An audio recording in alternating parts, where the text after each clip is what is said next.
ঢাকার ফুটপাত থেকে হকার সরানোর বড় উদ্যোগ শুরু হয়েছে। তবে বাস্তবতা বলছে, গুলিস্তান মিরপুরের হকাররা এখনো আগের মতোই দখলে আছে। আইডি কার্ড দেওয়া হচ্ছে, কিন্তু সেই কার্ডের সঙ্গে ব্যবসার স্থান বদলানোর কোনো তাগাদা নেই। প্রথম ধাপ হিসেবে ডিজিটাল পরিচয়পত্র দেওয়া শুরু হয়েছে, কিন্তু 1395 জন হকারের মধ্যে মাত্র 30% কার্ড পেয়েছে। বাকিরা তালিকার বাইরে, অনাগ্রহী কিংবা নতুন স্থানে ব্যবসা শুরু করলে কাস্টমার পাবেন কিনা তা নিয়ে চিন্তিত। অর্থাৎ কার্ড হাতে পেলেও ফুটপাতে শান্তি এখনও এক রিমোট কন্ট্রোলের গল্পের মতো দূরের।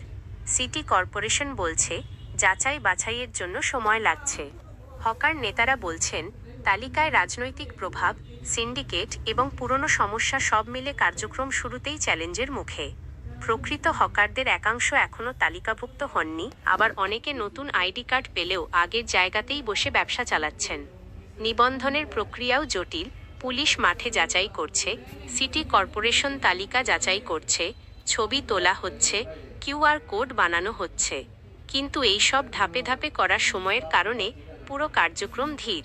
ফলে ফুটপাতের সমস্যার দ্রুত সমাধান দেরিতে। হকার নেতারা অভিযোগ করছেন, পুনর্বাসনের নামে নতুন বন্দোবস্ত চলছে। কিছু রাজনৈতিক প্রভাব আছে, প্রকৃত হকাররা সুবিধা পাচ্ছে না, আবার সিন্ডিকেটের হস্তক্ষেপও রয়েছে। নতুন কার্ড, পুরনো ফুটপাত, এটাই বাস্তবতার ব্যঙ্গাত্মক চিত্র। হকারদের কথায় তারা ব্যবসা চালাতে চাই, কিন্তু নতুন স্থানে গেলে কাস্টমার পাবেন কিনা সেই আশঙ্কা। দীর্ঘ সময় ধরে একই জায়গায় ব্যবসা চালানোদের জন্য আইডি কার্ড মানে অনেকাংশে কাগজের খেলাই। অনেকেই বলছেন, তালিকাভুক্ত হলে করব, না হলে পুরনো জায়গাতেই বসব।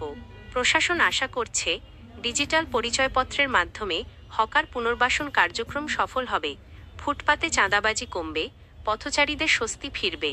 তবে বাস্তবতা দেখাচ্ছে, আইডি কার্ড হাতে পেলেও ব্যবসায়ীরা পুরনো জায়গায় আগের মতোই। অর্থাৎ ফুটপাতের ব্যস্ততা আর হকারদের দখল কমার আগেই পড়ে আছে ব্যঙ্গাত্মক ছায়া। ঢাকার ফুটপাত দখল করা হকাররা শুধু ব্যবসা করে না, শহরের যানজটের স্টার পারফর্মার।